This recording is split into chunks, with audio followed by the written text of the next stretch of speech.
In the vast, unforgiving expanse of the American West, where dust storms swallowed dreams and the horizon stretched endlessly into uncertainty, there lived a woman who belonged to no one. Her name was whispered in saloons and spoken with reverence among ranch hands: Eliza Thornwood, the untamable spirit of Red Creek Valley. Men had tried to claim her, to break her will, to make her conform to their visions of what a woman should be.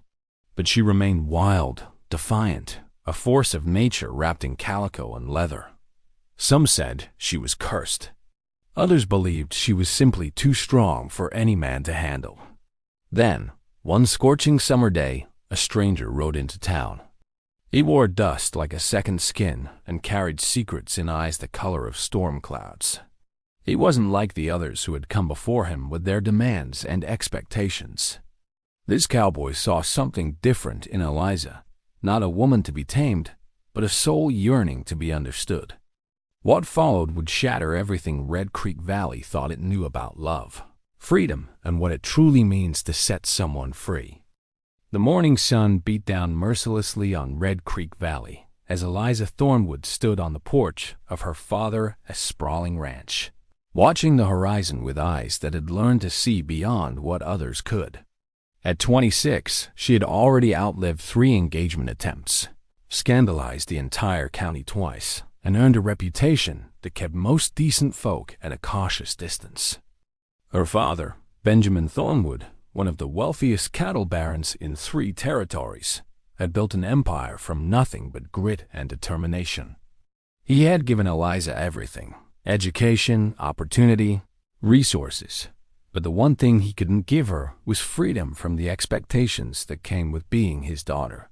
The Thornwood Ranch stretched across 15,000 acres of prime grazing land, employing over 40 ranch hands and producing some of the finest cattle in the West. Benjamin had always assumed Eliza would marry well, consolidating his power through strategic alliance with another ranching family. But Eliza had different ideas.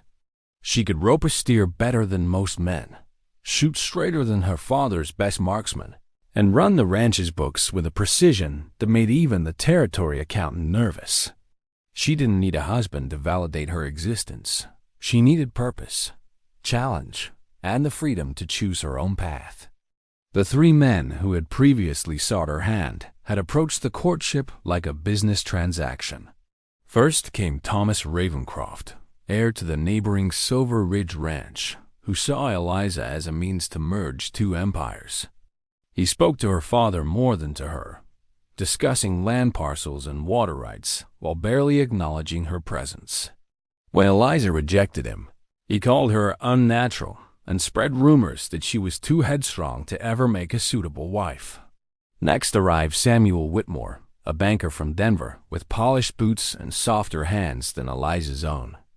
He promised her a life of society parties and cultured refinement in the city, completely oblivious to the fact that Eliza would rather sleep under stars than beneath crystal chandeliers. His proposal lasted exactly 4 minutes before Eliza sent him packing with words sharp enough to wound his considerable pride. The third suitor, Jackson Hawthorne, was different, or so everyone thought. He was handsome, charming, successful in his own right as a railroad investor. He courted Eliza properly, bringing flowers, engaging her in conversation, appearing to respect her opinions. For 3 months, the town watched with bated breath, certain that Eliza Thornwood had finally met her match. But appearances were deceiving. One evening, when Jackson thought they were sufficiently alone, he grabbed Eliza's wrist and told her that once they were married, all this independent nonsense would end. She would learn her place, he assured her, with the confidence of a man who had never been challenged. Eliza broke his nose with a single punch and called off the engagement that very night. Jackson left Red Creek Valley the next morning, his pride as shattered as his face. After that incident, the town's opinion of Eliza shifted from sympathetic to suspicious. Matrons whispered that she was unmanageable, that Benjamin had ruined her by giving her too much freedom. Young women were warned not to follow her example, lest they end up alone and embittered. The ranch hands respected her competence, but kept their distance, afraid of either catching feelings for a woman so far above their station or becoming the target of her sharp tongue and sharper wit. Eliza found herself increasingly isolated, powerful in name and resources, but trapped within invisible bars of social expectation and judgment. Benjamin Thornwood watched his daughter with increasing concern and frustration. He loved her fiercely, proud of her strength and intelligence, but he also feared for her future. In his world, a woman alone, no matter how capable, was vulnerable. He wanted to protect her, to ensure she would have someone to stand beside her when he was gone. But every conversation about marriage ended in arguments that left them both exhausted and hurt. Eliza felt betrayed that her father couldn't see her as complete without a man beside her. Benjamin felt helpless, unable to bridge the gap between his protective instincts and his daughter's fierce independence. It was into this tense, complicated situation that the stranger rode one June afternoon. Eliza was in the main corral, working with a particularly stubborn Maori that 3 other hands had given up on, when she heard the clip-clop of hooves on the hard-packed earth of the main road. She looked up, shading her eyes against the glare, to see a lone rider approaching slowly, deliberately, as if he had all the time in the world and no particular destination in mind. He sat his horse with the easy grace of someone born in the saddle, his broad-brimmed hat pulled low over his face, dust covering every inch of his travel-worn clothes. There was something different about him, something in the way he moved that caught her attention despite herself. The stranger rode up to the ranch's main gate and dismounted with fluid economy of movement, leading his horse rather than riding up to the house, a gesture of respect that didn't go unnoticed. Benjamin emerged from the house, evaluating the newcomer with the practiced eye of a man who had hired hundreds of workers over the decades. The stranger removed his hat, revealing sun-weathered features, dark hair in need of a trim, and those remarkable gray-blue eyes that seemed to hold entire stories within their depths. He introduced himself simply as Cole Mackenzie, a drifter looking for honest work, willing to do whatever was needed in exchange for fair wages and a place to sleep. His voice was low, measured, with an accent that suggested southern roots mixed with years of wandering. Something in Benjamin's expression shifted as he studied Cole. Perhaps he saw a kindred spirit, someone who understood hard work and self-reliance. Perhaps he simply needed another hand as they headed into the busy summer season. Or perhaps, deep in his calculating rancher's mind, he saw an opportunity. Benjamin hired Cole on the spot, directing him to the bunkhouse and telling him to report to the foreman at dawn. As Cole led his horse toward the indicated building, his gaze swept across the ranch, taking in the well-maintained buildings, the quality livestock, the obvious signs of prosperity and careful management. His eyes paused briefly on Eliza in the corral, still working with the difficult Maori, and something flickered across his face, recognition, perhaps, or curiosity, before he continued on his way. Eliza returned to her work, dismissing the new hire from her thoughts. Ranch hands came and went constantly. Few lasted more than a season before moving on to the next opportunity or proving unsuitable for the demanding work. She had learned long ago not to pay attention to every new face that appeared. But that night, as she lay in her room listening to the familiar sounds of the ranch settling into darkness, she found herself thinking about the stranger's eyes and the way he had looked at her, not with the appraising hunger of men who saw her as a prize to be won, but with something else entirely, something that felt almost like understanding. The morning sun beat down mercilessly on Red Creek Valley as Eliza Thornwood stood on the porch of her father's sprawling ranch, watching the horizon with eyes that had learned to see beyond what others could.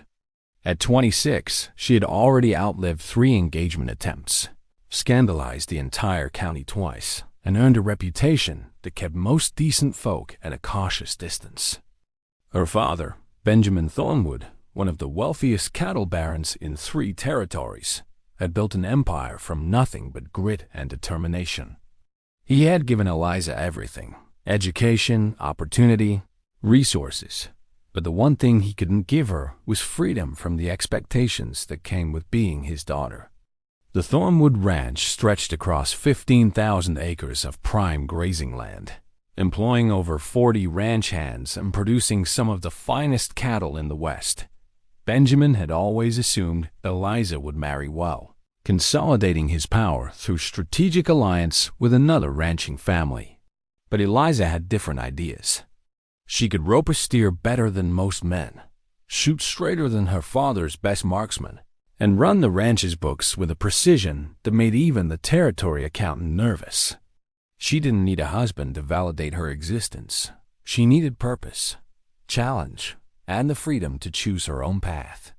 The three men who had previously sought her hand had approached the courtship like a business transaction. First came Thomas Ravencroft, heir to the neighboring Silver Ridge Ranch, who saw Eliza as a means to merge two empires. He spoke to her father more than to her, discussing land parcels and water rights while barely acknowledging her presence. When Eliza rejected him, he called her unnatural and spread rumors that she was too headstrong to ever make a suitable wife. Next arrived Samuel Whitmore, a banker from Denver with polished boots and softer hands than Eliza's own. He promised her a life of society parties and cultured refinement in the city, completely oblivious to the fact that Eliza would rather sleep under stars than beneath crystal chandeliers. His proposal lasted exactly 4 minutes before Eliza sent him packing with words sharp enough to wound his considerable pride. The third suitor, Jackson Hawthorne, was different, or so everyone thought. He was handsome, charming, successful in his own right as a railroad investor. He courted Eliza properly, bringing flowers, engaging her in conversation, appearing to respect her opinions. For 3 months, the town watched with bated breath, certain that Eliza Thornwood had finally met her match. But appearances were deceiving. One evening, when Jackson thought they were sufficiently alone, he grabbed Eliza's wrist and told her that once they were married, all this independent nonsense would end. She would learn her place, he assured her, with the confidence of a man who had never been challenged. Eliza broke his nose with a single punch and called off the engagement that very night. Jackson left Red Creek Valley the next morning, his pride as shattered as his face. After that incident, the town's opinion of Eliza shifted from sympathetic to suspicious. Matrons whispered that she was unmanageable, that Benjamin had ruined her by giving her too much freedom. Young women were warned not to follow her example, lest they end up alone and embittered. The ranch hands respected her competence, but kept their distance, afraid of either catching feelings for a woman so far above their station or becoming the target of her sharp tongue and sharper wit. Eliza found herself increasingly isolated, powerful in name and resources, but trapped within invisible bars of social expectation and judgment. Benjamin Thornwood watched his daughter with increasing concern and frustration. He loved her fiercely, proud of her strength and intelligence, but he also feared for her future. In his world, a woman alone, no matter how capable, was vulnerable. He wanted to protect her, to ensure she would have someone to stand beside her when he was gone. But every conversation about marriage ended in arguments that left them both exhausted and hurt. Eliza felt betrayed that her father couldn't see her as complete without a man beside her. Benjamin felt helpless, unable to bridge the gap between his protective instincts and his daughter's fierce independence. It was into this tense, complicated situation that the stranger rode one June afternoon. Eliza was in the main corral, working with a particularly stubborn Maori that 3 other hands had given up on, when she heard the clip-clop of hooves on the hard-packed earth of the main road. She looked up, shading her eyes against the glare, to see a lone rider approaching slowly, deliberately, as if he had all the time in the world and no particular destination in mind. He sat his horse with the easy grace of someone born in the saddle, his broad-brimmed hat pulled low over his face, dust covering every inch of his travel-worn clothes. There was something different about him, something in the way he moved that caught her attention despite herself. The stranger rode up to the ranch's main gate and dismounted with fluid economy of movement, leading his horse rather than riding up to the house, a gesture of respect that didn't go unnoticed. Benjamin emerged from the house, evaluating the newcomer with the practiced eye of a man who had hired hundreds of workers over the decades. The stranger removed his hat, revealing sun-weathered features, dark hair in need of a trim, and those remarkable gray-blue eyes that seemed to hold entire stories within their depths. He introduced himself simply as Cole Mackenzie, a drifter looking for honest work, willing to do whatever was needed in exchange for fair wages and a place to sleep. His voice was low, measured, with an accent that suggested southern roots mixed with years of wandering. Something in Benjamin's expression shifted as he studied Cole. Perhaps he saw a kindred spirit, someone who understood hard work and self-reliance. Perhaps he simply needed another hand as they headed into the busy summer season. Or perhaps, deep in his calculating rancher's mind, he saw an opportunity. Benjamin hired Cole on the spot, directing him to the bunkhouse and telling him to report to the foreman at dawn. As Cole led his horse toward the indicated building, his gaze swept across the ranch, taking in the well-maintained buildings, the quality livestock, the obvious signs of prosperity and careful management.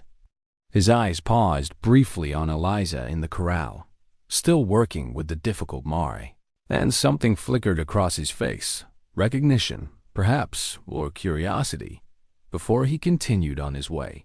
Eliza returned to her work, dismissing the new hire from her thoughts. Ranch hands came and went constantly. Few lasted more than a season before moving on to the next opportunity or proving unsuitable for the demanding work. She had learned long ago not to pay attention to every new face that appeared. But that night, as she lay in her room listening to the familiar sounds of the ranch settling into darkness, she found herself thinking about the stranger's eyes and the way he had looked at her, not with the appraising hunger of men who saw her as a prize to be won, but with something else entirely, something that felt almost like understanding. For a moment, the situation hung in balance. Thomas outweighed Cole by 40 pounds and had 2 men backing him up. But something in Cole's stillness and the coiled readiness of his posture suggested that size and numbers might not matter as much as Thomas thought. The confrontation might have escalated further if Sheriff Morrison hadn't chosen that moment to emerge from the saloon, drawn by the commotion. Morrison took one look at the scene, sighed heavily, and told Thomas and his friends to move along before he found a reason to lock them up. Thomas left with a final venomous glare at both Cole and Eliza, promising this wasn't over. Eliza stood frozen, her purchases scattered in the dust, processing what had just happened. Cole bent to gather the spilled items, placing them carefully in her saddlebag. "Are you hurt?" he asked, his voice gentle now, concerned. Eliza shook her head, finding her voice. "I could have handled it," she said automatically, defensively, the words she always said to maintain her armor of independence. Cole looked at her directly then, those gray-blue eyes seeing right through her. "I know you could have," he said simply. "But you shouldn't have to. Not alone." Those words cracked something inside Eliza's chest, some wall she hadn't realized she had built so high. They rode back to the ranch together in silence, but it was a different kind of silence than before, charged with awareness and unspoken emotions. When they reached the barn, Cole helped her unsaddle her horse, working in the companionable quiet they had developed over weeks of incidental encounters. As Eliza turned to leave, she paused, looking back at him. "Thank you," she said softly, "for tonight, for not making it into something it wasn't." Cole met her eyes, a slight smile touching his lips. "I've learned that the strongest people are often the loneliest," he said, "because everyone assumes they don't need anything. But everyone needs someone to stand beside them sometimes." With that simple truth hanging between them, he tipped his hat and disappeared into the night, leaving Eliza to wonder who this mysterious cowboy really was and why he seemed to understand her in ways no one else ever had. The incident in town changed something fundamental between Cole and Eliza.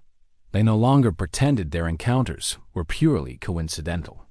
Eliza began seeking him out deliberately, asking his opinion on ranch decisions, including him in conversations with her father about upcoming cattle drives and water management. Cole, for his part, dropped some of his careful distance, allowing glimpses of the man beneath the quiet exterior.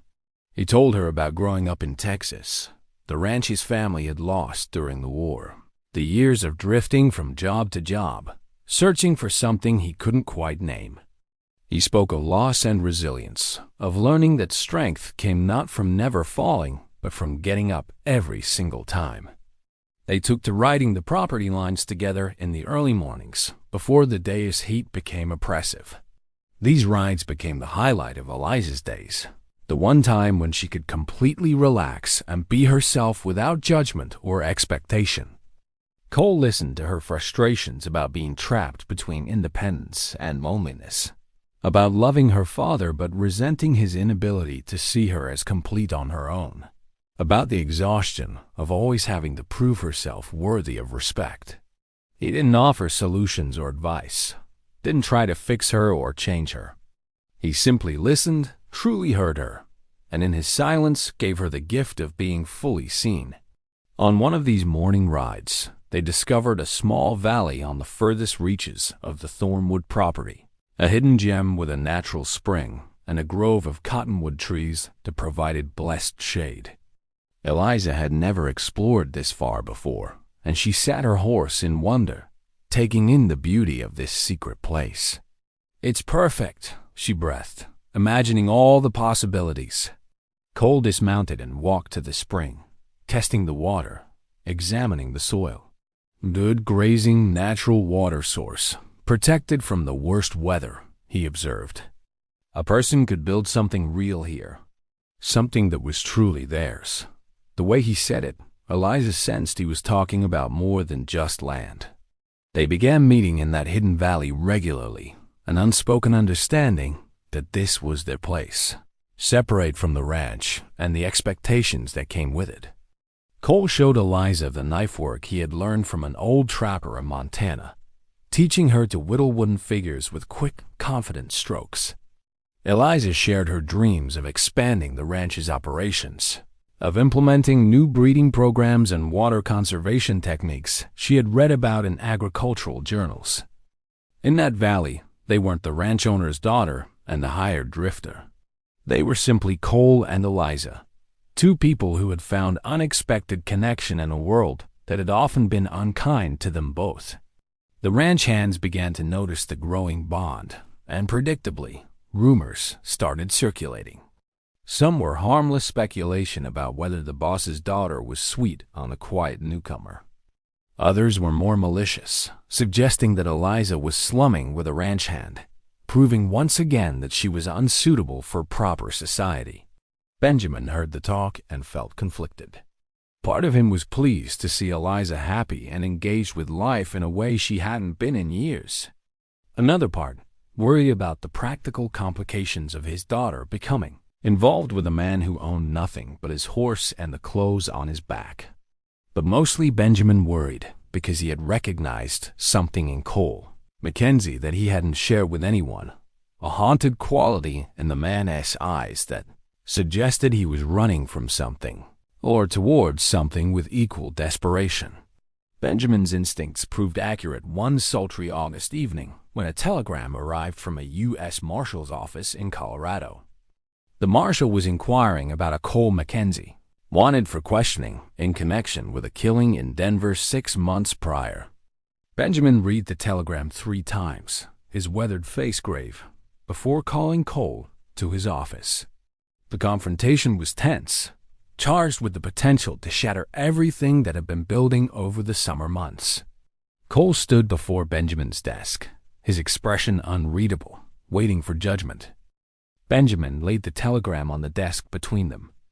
"You want to tell me about this?" he asked, his voice carefully neutral. Cole looked at the paper, then met Benjamin's eyes with the straightforward honesty that had characterized all his dealings. "I killed a man named Richard Calloway in Denver last February," he said without preamble. He was a ranch owner, respected member of the community, wealthy and connected. Benjamin waited, sensing there was more. "And?" he prompted. Cole's jaw tightened, old anger flashing in his eyes. "And he was beating his 14-year-old stable boy to death in an alley behind his house." I intervened. "Calloway came at me with a knife. I defended myself. The boy lived. Calloway didn't. But I'm just a drifter with no money for lawyers and no proof of what really happened. Calloway's brother is a judge. I'd have hanged before getting a fair trial." The silence in the office was heavy with implication. Benjamin studied Cole, applying decades of experience in reading men's character. "Why didn't you just move on?" he asked. "Why risk staying in one place long enough to be found?" Cole's expression softened almost imperceptibly. "I wasn't planning to," he admitted. "But then I found something here worth staying for. Something worth the risk." Benjamin understood exactly what, or rather who, Cole meant. The old rancher leaned back in his chair, making the decision that would determine all their fates. "The marshal is looking for information, not making an arrest," he said slowly. "I can truthfully say that Cole Mackenzie has been working here for months, is a man of good character, and I've seen no indication he's a danger to anyone. If pressed, I can provide testimony about your conduct and character." Cole's expression revealed genuine surprise and gratitude. "Why would you do that?" he asked. "You barely know me," Benjamin smiled grimly. "I know you work hard, treat people with respect, and according to your own admission, you risked your life to save a child from being beaten to death. I also know that my daughter is happier than she's been in years, and that has a lot to do with you. Sometimes character is revealed in how a man conducts himself when he has nothing to gain. You've proven yours." He paused, his expression turning serious. "But there's a condition. You need to tell Eliza the truth. All of it. She deserves to know what she might be getting involved with." That night, Cole asked Eliza to meet him at their hidden valley. The moon was full, casting silver light across the landscape, turning everything ethereal and beautiful. Eliza arrived with a smile, expecting another of their quiet evening conversations. Instead, she found Cole standing by the spring, his expression troubled. Her smile faded as she dismounted, suddenly afraid that he was leaving. "What's wrong?" she asked, her voice betraying her concern. Cole took a breath and began to speak, telling her everything about Richard Calloway, about the beating he had witnessed, about the killing and his subsequent flight. He explained why he had been drifting, why he never spoke of his past, why he had tried so hard to remain unattached and ready to move on at a moment's notice. Eliza listened without interruption, her face unreadable in the moonlight. When Cole finished, a heavy silence fell between them. "Do you regret it?" Eliza finally asked. "Killing him?" Cole shook his head immediately. "I regret that it came to that. But I'd do it again. That boy deserves someone to stand up for him." Eliza was quiet for another long moment. "Everyone in this town thinks they know me," she said softly. "They've decided I'm too strong, too independent, too difficult. They've judged me based on their own limited understanding of what a woman should be. But you never did that. You saw me for who I actually am, not who they think I should be." She stepped closer to him. "Did you think I would judge you differently? That I would care more about what society says you should have done rather than what you actually did?" Cole felt something break loose in his chest, a tension he hadn't realized he was carrying. "I thought you deserved to know the truth before ... double quotes," he trailed off, uncertain how to finish. "Before what?" Eliza pressed, moving closer still. "Before you let yourself care about me? Before I let myself care about you? Too late for that, Cole Mackenzie. I've spent my whole life being told I'm too much, too strong, too smart, too independent. You're the first person who's ever made me feel like I'm exactly enough." The distance between them evaporated as she reached up and touched his face, her palm against his weathered cheek. "I don't want safe and respectable. I don't want someone who will try to change me or control me. I want someone who sees me, truly sees me, and stands beside me anyway." Cole pulled her close then, finally surrendering to what had been building between them for months. Their kiss was tentative at first, then deepening with the force of all the loneliness and longing they had both carried for so long. When they finally pulled apart, Cole rested his forehead against hers, breathing her in. "I have nothing to offer you," he said, the words torn from somewhere deep. "No land, no money, no future beyond what I can build with my own hands." Eliza laughed, a sound of pure joy that echoed across the valley. "Do you think I care about any of that? I have land and money. What I need is a partner who sees me as an equal, who won't try to possess me or change me, who will build something with me, not for me." She pulled back to look him in the eyes. "Can you do that? Can you be that person?" Cole's answer was another kiss, this one filled with promise and possibility. But even in that moment of connection and joy, they both understood that the path ahead would not be easy. The telegram was only the first of many challenges they would face. Social expectations, legal complications, family dynamics, and their own deep-seated fears of vulnerability would all test this fragile, powerful thing growing between them. The news of Cole and Eliza's relationship spread through Red Creek Valley like wildfire through dry grass. The reaction was predictably divided. Some saw it as romantic, the mysterious drifter and the untamable heiress finding love against all odds. Others viewed it as scandalous, the Thornwood daughter lowering herself to consort with a common ranch hand, and possibly a wanted man at that. The church ladies had a field day, declaring it proof that Eliza had always been destined for disgrace. The men in the saloon placed bets on how long it would last before Eliza came to her senses or Cole moved on to the next opportunity. Thomas Ravencroft, still nursing his wounded pride and broken nose, took the news as a personal insult. He began making inquiries about Cole's past, hiring a private investigator from Denver to dig up information that could be used to discredit the man who had stolen what Thomas still considered his rightful prize. When he learned about the killing in Denver, Thomas saw his opportunity. He couldn't attack Cole directly. The man had proven capable of defending himself, but he could use the law and social pressure to destroy him.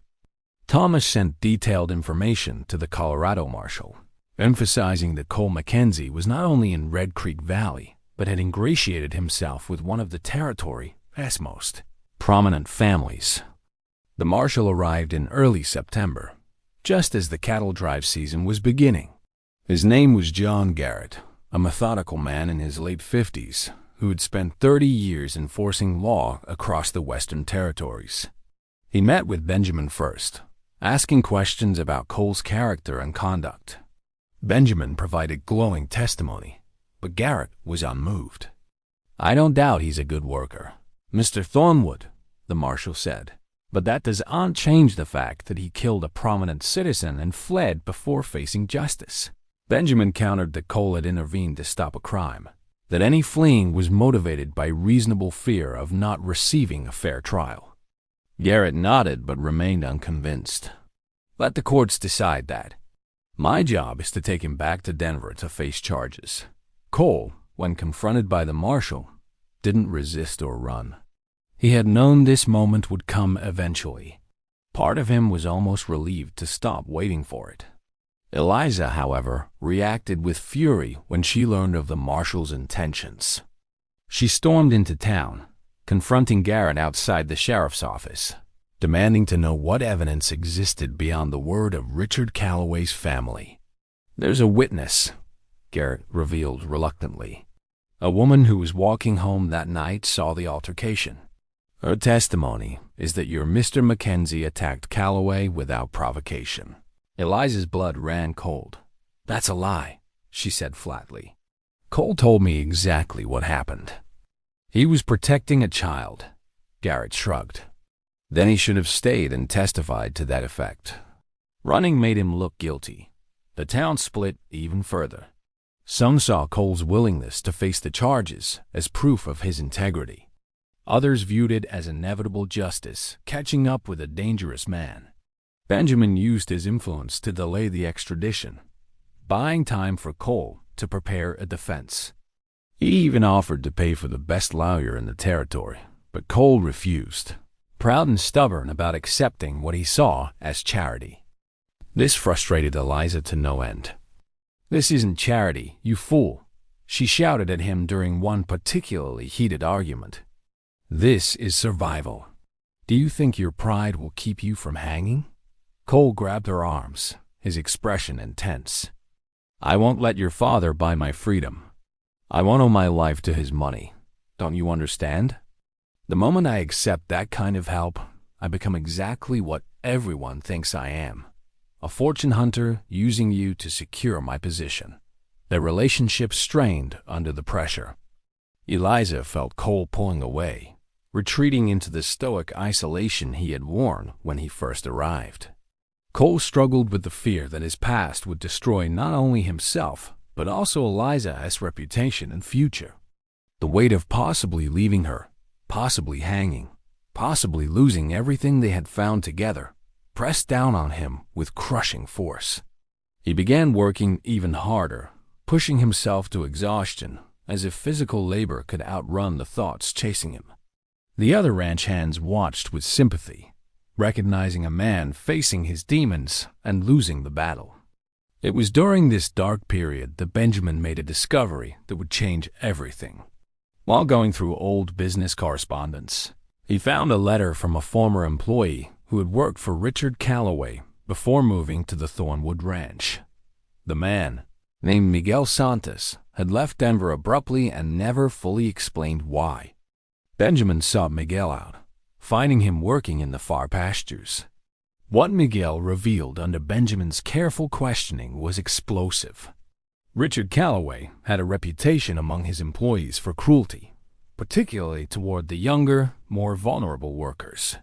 The stable boy Cole had defended was only the latest victim. Miguel himself had left after witnessing Calloway beat another young worker so severely the boy couldn't walk for a week. Several employees had similar stories, but none dared speak out against a man as powerful as Calloway. More importantly, Miguel knew the woman whose testimony the marshal had referenced. Her name was Martha Dennison, and she was Richard Calloway's sister-in-law, married to the judge who was pushing so hard for Cole's prosecution. Miguel had seen Martha arrive at the scene well after the altercation was over, summoned by the commotion. She couldn't possibly have witnessed what actually happened. Her testimony was fabricated to protect her husband's family name and secure justice for her brother-in-law, regardless of what he had actually done. Benjamin immediately contacted a lawyer friend in Denver and shared this information. The lawyer began his own investigation, finding 4 other witnesses who corroborated Miguel's account of Calloway's cruelty. More significantly, he found the stable boy Cole had saved, now recovered and working at a ranch 50 miles from Denver. The boy, 16-year-old Danny Morrison, was terrified of coming forward but agreed to provide testimony when he learned that the man who had saved his life was facing hanging for it. While this legal maneuvering happened in the background, Eliza and Cole faced their own reckoning. One evening, Eliza found Cole in the barn, methodically organizing tack with the focused intensity of someone avoiding their own thoughts. "You're planning to run," she said quietly. It wasn't a question. Cole's hands stilled on the bridle he was holding. "The extradition order comes through in 3 days. If I leave now, you won't be associated with a fugitive. Your reputation can recover." Eliza walked closer, her boots loud on the wooden floor. "Do you think I care about my reputation?" she demanded. "Do you really think, after everything, that I would choose social standing over you?" Cole finally turned to face her, and she saw the anguish in his expression. "I think you deserve better than spending your life visiting a man in prison or living on the run with a wanted fugitive." You deserve stability, security, a future. I can't give you any of that." Eliza's eyes blazed with emotion. "You think that's what I want? I spent my entire life being offered stability and security by men who wanted to cage me, control me, make me into something I'm not. You're offering me freedom, the freedom to choose my own path, even if it's difficult. The freedom to stand beside someone who sees me as an equal. That's worth more than any amount of security." She grabbed his shirt, pulling him close. "I don't need you to protect me from the consequences of loving you. I need you to trust that I'm strong enough to face them by choice." Their kiss was desperate, tinged with the fear that time was running out. But it was also defiant, a refusal to let circumstances dictate their fate. When they finally pulled apart, Cole rested his forehead against hers, breathing raggedly. "If I stay and fight this, I might lose. They might hang me anyway. Are you prepared for that?" Eliza's voice was steady, unwavering. "I'm prepared to fight alongside you until there's no fight left. That's what partners do. That's what love means. Not the romantic fairy tale version, but the real thing. Standing together when everything is falling apart and refusing to let go." The next day, Benjamin revealed what he had discovered about Martha Dennison's false testimony and the other witnesses willing to testify about Calloway's pattern of abuse. Cole listened in stunned silence as Benjamin laid out a legal strategy that could potentially clear his name entirely. "But there's no guarantee," Benjamin warned. "We're going against a powerful family with significant political connections. Even with witnesses, the outcome is uncertain." Cole looked at Eliza, then back at Benjamin. "I'm tired of running," he said quietly. "If there's a chance to clear my name, to build a real future instead of always looking over my shoulder, then I have to take it. Even if it means risking everything." The decision was made. Cole would go to Denver with Marshall Garrett, but with legal representation and witnesses that would challenge the narrative the Calloway family had constructed. Eliza insisted on accompanying them, refusing to be left behind while Cole faced the trial alone. Benjamin supported her decision, recognizing that his daughter had found something worth fighting for and that trying to protect her from this battle would only drive a wedge between them. The ranch hands, who had grown to respect Cole over the months, took up a collection to contribute to his legal defense despite Cole's protests. Even Sheriff Morrison, impressed by the evidence Benjamin had gathered, wrote a letter of character reference for Cole to present to the Denver court. The night before their departure, Cole and Eliza returned to their hidden valley one last time. The autumn air was crisp, carrying the scent of changing seasons and approaching winter. They sat by the spring, shoulders touching, watching stars emerge in the darkening sky. "Whatever happens," Cole said softly, "I want you to know that these months with you have been the most real, most honest time of my entire life. You gave me something I didn't think existed, acceptance without conditions." Eliza turned to him, her eyes bright with unshed tears. "You did the same for me. Every other man who came into my life wanted to change me, diminish me, make me fit into their vision of what I should be. You just wanted to know me. That's a gift I'll carry regardless of what tomorrow brings."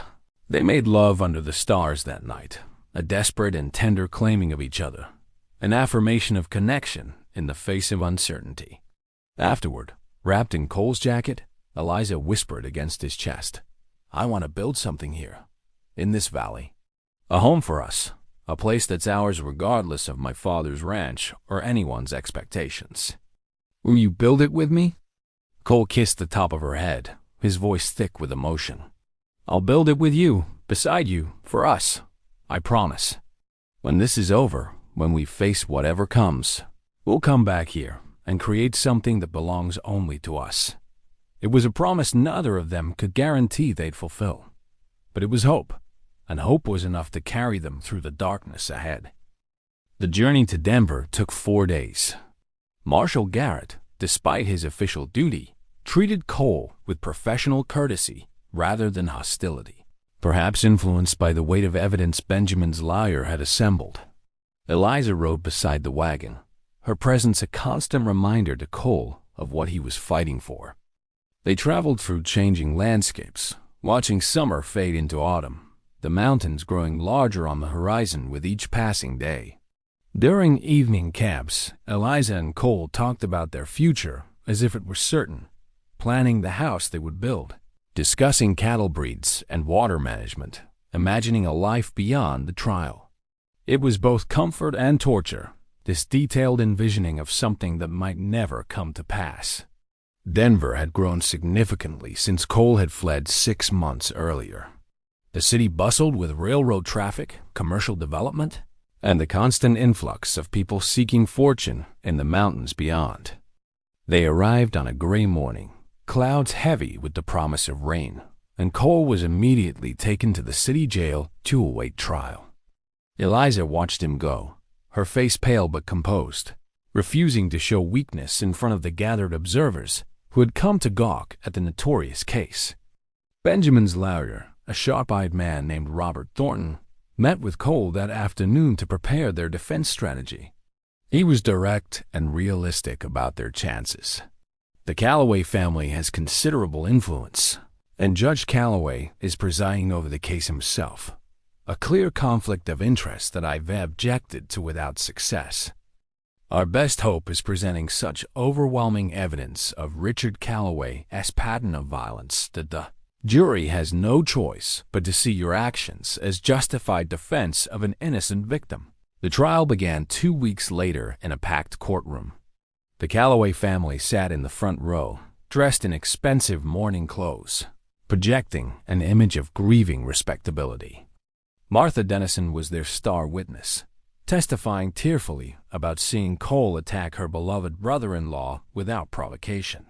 Her performance was compelling, painting Cole as a violent drifter who murdered an upstanding citizen in cold blood. The prosecutor emphasized Cole's flight as evidence of guilt, his lack of property or social standing as proof of criminal character. It was a systematic character assassination designed to make the jury see Cole as exactly the type of dangerous vagrant that society needed protection from. But Robert Thornton was prepared. He systematically dismantled Martha's testimony, producing evidence that she had arrived at the scene well after the altercation, that her vantage point from where she claimed to have been standing made it impossible to have witnessed what she described. He brought Miguel Santos to testify about Calloway's pattern of abuse, then 3 other former employees who shared similar stories of violence against young workers. The courtroom stirred with uncomfortable murmurs as the perfect image of Richard Calloway began to crack, revealing something darker underneath. Judge Calloway tried to limit this testimony, arguing it was irrelevant character assassination, but Thornton successfully argued that it established pattern and motive, proving that Calloway was capable of exactly the violence Cole claimed to have interrupted. The turning point came when Danny Morrison took the stand. The 16-year-old was visibly terrified, his hands shaking as he was sworn in. But when Thornton gently asked him to describe the events of that February night, Danny's voice grew stronger. He described in devastating detail how Richard Calloway had beaten him for accidentally spilling feed, how the attack had escalated from slaps to punches to kicks when Danny fell. He testified that he believed he was going to die in that alley, that his vision had been fading when he heard someone shout for Calloway to stop. He described Cole pulling Calloway off him, demanding he leave the boy alone. He remembered Calloway pulling a knife, remembered the scuffle, remembered Cole standing over him afterward asking if he was all right while Calloway lay motionless nearby. The courtroom was silent as Danny finished his testimony. Even Judge Calloway seemed shaken, though he tried to maintain his stern judicial demeanor. The prosecutor attempted to discredit Danny, suggesting he was lying to protect the man who had recruited him to testify. But Danny's simple, honest responses rang with truth. "Mr. Mackenzie saved my life," he said clearly. "He didn't know me, didn't owe me anything. He could have walked past like dozens of other people did over the months Mr. Calloway hurt me. But he stopped. He helped me. And now he might hang for it." That's not justice. The jury stirred, several members exchanging glances. In that moment, the narrative shifted from dangerous drifter to reluctant hero. Eliza sat in the gallery throughout the trial, her presence a constant support. She watched Cole testify in his own defense, his quiet honesty more powerful than any dramatic speech. He didn't try to justify or excuse his actions, didn't plead for sympathy. He simply told the truth, that he had seen a child being beaten to death and had intervened. That when Calloway attacked him with a knife, he had defended himself. That the man's death had been the tragic but inevitable result of Calloway's own violent choices. Cole looked directly at the jury and said, "I'm not asking you to call me a hero. I'm just asking you to understand that when you see someone dying and you have the power to stop it, you have a responsibility to act. I did what any decent human being should do, and I'd do it again." During a court recess, Thomas Ravencroft made his presence known. He had traveled to Denver, ostensibly to watch justice served, but really to gloat over Cole's predicament. He cornered Eliza outside the courtroom, his expression triumphant. "Still think your Cowboy is better than man of real standing," he sneered. "He'll hang, Eliza, and you'll have to live with the shame of having thrown yourself away on a murderer." Eliza looked at him with an expression of such contempt that Thomas actually stepped back. "Cole has more integrity in his smallest finger than you have in your entire body," she said coldly. "He risked his life to save a child he'd never met. What have you ever done besides trade on your father's name and nurse your wounded ego? Even if the worst happens, I'll never regret choosing a man of genuine character over a boy playing at being important." The jury deliberated for 2 full days. Eliza barely slept, pacing her hotel room, alternating between hope and despair. Benjamin stayed with her, his presence solid and comforting. They talked about everything and nothing, about the ranch, about her mother who had passed when Eliza was young, about the nature of justice and love and sacrifice.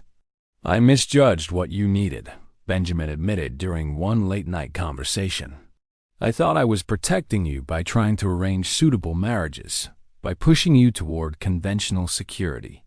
But you didn't need protection from life. You needed support to live it on your own terms." Eliza embraced her father, understanding flooding through her. "You gave me strength by treating me as capable. You gave me education and opportunity. You gave me the foundation to become who I am. I couldn't have recognized Cole for who he is if you hadn't taught me to value character over convention." On the 3rd day, the jury returned with their verdict. The courtroom was packed with spectators, the tension thick enough to cut with a knife. Cole stood as the foreman read the verdict. Not guilty of murder. Guilty of manslaughter committed in defense of another. Recommended sentence: time served and probation, given the extenuating circumstances and provocation. It wasn't perfect exoneration, but it was life. It was freedom. It was a future. Judge Calloway, his face a mask of controlled fury, had no choice but to accept the jury's verdict. He sentenced Cole to 6 months probation and released him into the custody of Benjamin Thornwood, who would guarantee his good conduct. The moment Cole was released, Eliza pushed through the crowd and threw herself into his arms. He held her as if she were the only solid thing in a spinning world, his face buried in her hair, his shoulders shaking with relief. They stood like that for a long moment, oblivious to the staring crowd, the clicking cameras of newspaper photographers, the murmurs of approval and disapproval swirling around them. When they finally pulled apart, Cole cupped Eliza's face in his hands, his eyes wet. "Let's go home," he said simply. "Let's go build that life we promised each other." Eliza smiled, radiant despite exhaustion. "Yes, let's go home." The return journey to Red Creek Valley was transformed by the weight that had been lifted from their shoulders. Cole rode beside Eliza now, not in chains behind a marshal's wagon. They took their time, stopping in small towns, buying supplies, talking about their plans with the freedom of people who actually had a future to plan for. Benjamin, watching them together, recognized what he had always hoped to see in his daughter's eyes: genuine happiness unmarred by defensive walls or fearful guardedness. She had found someone who saw her strength as something to admire rather than diminish, and Cole had found someone who valued his integrity over his bank account or social position. When they finally crested the last hill overlooking the Thornwood Ranch, Cole pulled his horse to a stop, taking in the sight with new eyes. "It's beautiful," he said softly, seeing not just the land but the promise it represented. Eliza followed his gaze, seeing her home through his perspective, no longer a gilded cage but a foundation on which to build something new. "It is," she agreed. "And that valley beyond the eastern pasture? That's ours. That's where we begin." They rode down together, side by side, equals facing the future as partners. The ranch hands greeted them with genuine celebration. Even the skeptics had been won over by Cole's willingness to face trial rather than run, and by the evidence that had emerged about his true character. A banner had been strung across the barn reading "Welcome Home," and someone had organized a feast for that evening. As Cole dismounted, the men surrounded him, shaking his hand, clapping his shoulders, welcoming him back not as a hired hand but as one of their own. Miguel Santos, whose testimony had been crucial to the verdict, embraced Cole with tears in his eyes. "You gave me the courage to speak up," Miguel said in Spanish, his voice thick with emotion. "For all of us who suffered in silence, you showed that sometimes justice can prevail." That evening's celebration was raucous and heartfelt. Someone produced a fiddle, someone else a guitar, and soon music filled the air. Eliza and Cole danced together under the stars, surrounded by people who had come to care about their story. Benjamin watched from the porch, smoking his pipe, his expression peaceful. Sheriff Morrison approached, standing beside him. "That's a good man your daughter found," Morrison observed. "Not many would have stood and fought when running was easier." Benjamin nodded. "And she's a remarkable woman. They'll build something special together. Something that breaks the mold," Morrison chuckled. "Red Creek Valley could use more mold breaking. Place has been too set in its ways for too long." Thomas Ravencroft and his family left Red Creek Valley shortly after the trial, unable to face the social consequences of their role in trying to destroy an innocent man. Their ranch was eventually sold to a family from Kansas, and the Ravencroft name faded from local importance. Martha Dennison's perjured testimony became public knowledge, and the scandal forced Judge Calloway to resign from the bench. Danny Morrison found work at the Thornwood Ranch, where he thrived under the mentorship of Miguel Santos and the protection of a family that valued decency over appearances. The small victories of justice accumulated, reshaping the social landscape in subtle but significant ways. Cole and Eliza began building their house in the Hidden Valley that November.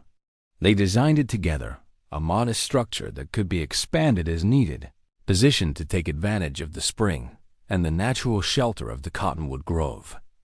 Cole did most of the physical labor, but Eliza worked beside him, learning carpentry, mixing mortar, sawing lumber. They worked through the winter, sometimes in harsh conditions, their progress slow but steady. The house became more than just a structure. It was a physical manifestation of their partnership. Every nail driven and board placed a testament to what they were building together. Benjamin gave them the valley as a wedding gift, legally separating it from the main ranch and deeding it to them jointly. The wedding itself was small and intimate, held in the partially completed house with only family and close friends present. Eliza wore a simple dress she had made herself, practical but beautiful. Cole wore his best clothes, his hands still bearing the marks of construction work.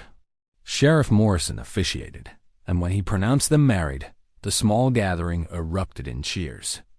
It wasn't the society wedding Red Creek Valley's matrons had always envisioned for the Thornwood heiress, but it was authentic and joyful in ways their carefully orchestrated social events never could be. They spent their wedding night in the unfinished house, wrapped in blankets near a wood stove, listening to wind whisper through gaps in the walls that still needed chinking. "It's not much of a palace," Cole said, his arm around Eliza as they watched flames flicker. "We'll die of cold before spring if we don't finish those walls." Eliza laughed, the sound full and genuine. "It's perfect. It's ours. Built by our hands, existing because we chose it. That's more valuable than any mansion someone else built."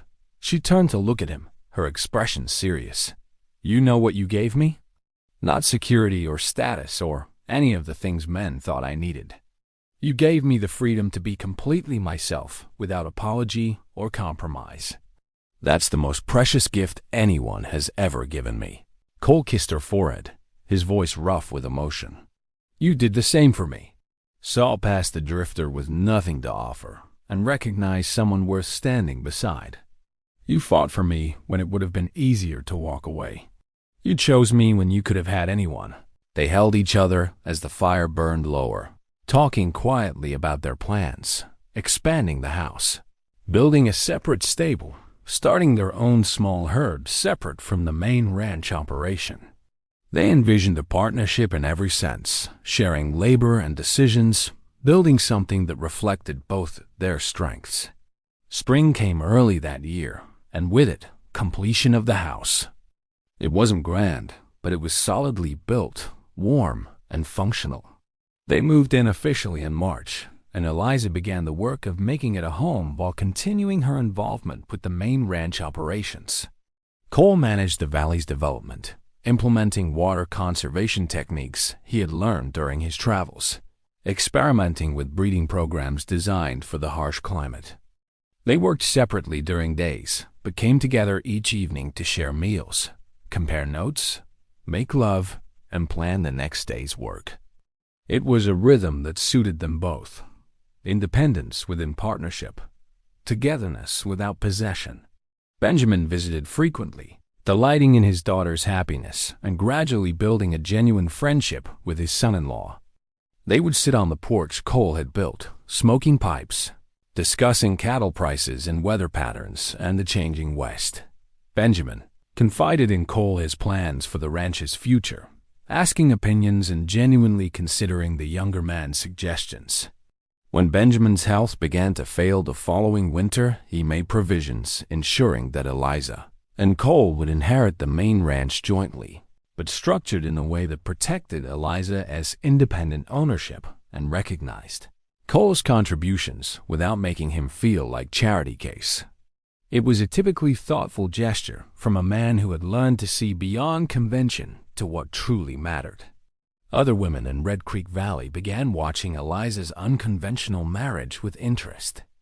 Some of the younger ones, inspired by her example, started pushing back against family pressure to accept unsuitable matches.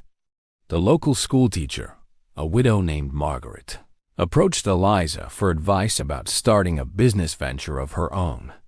Gradually, imperceptibly, the rigid social structures that had defined Red Creek Valley for decades began to soften, cracked open by the example of one woman who had refused to conform, and the man who had loved her for it rather than despite it.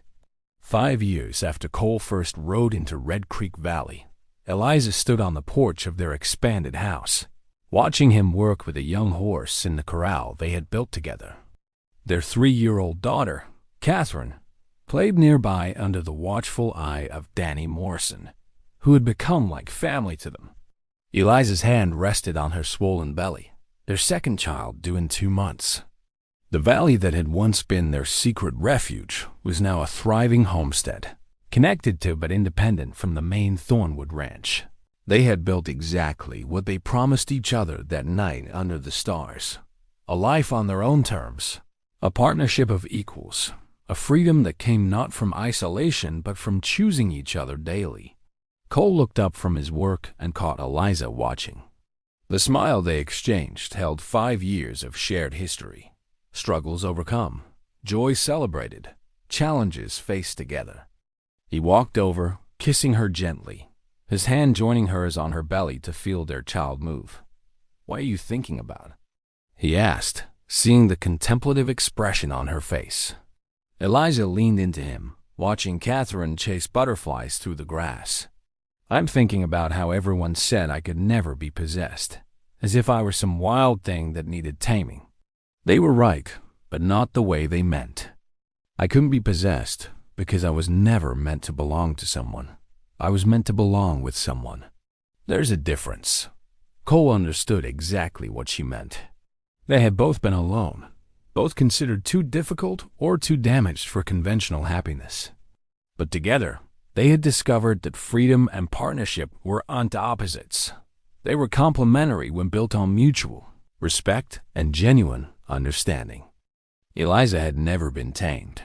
She had been freed to be fully herself. Cole had never possessed her. He had earned the privilege of standing beside her. That was the real story, the truth beneath the simple words, "The cowboy arrived and set her free." He hadn't liberated her from herself. He had liberated her from everyone else's expectations of who she should be. As the sun set over their valley, painting the sky in shades of gold and crimson, the Mackenzie family went inside their home. Outside, the wind whispered through the cottonwood trees, carrying stories of two people who had dared to write their own ending in a world that insisted on providing scripts. Their story would be told in Red Creek Valley for generations, sometimes accurately, sometimes embellished, but always carrying the essential truth that real love doesn't possess or diminish, it honors and expands. And that the greatest freedom comes not from being alone, but from being truly seen and choosing to be seen in return. The house lights glowed warm against the gathering darkness. Smoke rose from the chimney into the star-filled sky, and in that hidden valley on the edge of the frontier, a family built on mutual respect and chosen partnership settled in for another evening of their extraordinary, ordinary life together.